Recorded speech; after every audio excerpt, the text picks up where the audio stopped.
Hello నాన్న, నాన్న చెప్పమ్మా. ఓ 1000 రూపాయలు అర్జెంట్గా అయినా ఎవరినైనా అడిగి ఏపి. అవునా,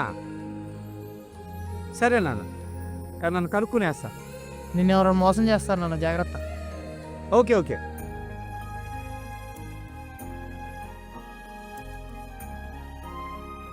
అబ్బాయి హైదరాబాద్లో ఉంటాడండి. ఫోన్ ద్వారా డబ్బులు ఇచ్చాను కదండి, నాకేమో రాదు. మీరు ఏమన్నా డబ్బులు ఇస్తే వేసి పెడతారండి. దెయ్యం నిలే.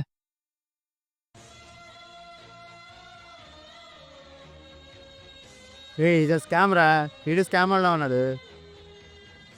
సార్ నమస్తే సార్. మా అబ్బాయి హైదరాబాద్లో ఉంటాడు. ఒక 1000 రూపాయలు పంపించాలి, నాకు రాదు. మీ ఫోన్ నుంచి పంపిస్తారా? సరే, నంబర్ చెప్పండి సార్. 9 5 0 25 73 సార్. అయిపోయింది. అయిపోవడం ఏంటి? డబ్బులు మీ దగ్గరే ఉన్నాయిగా. అమ్మో, మోసం చేస్తున్నారు.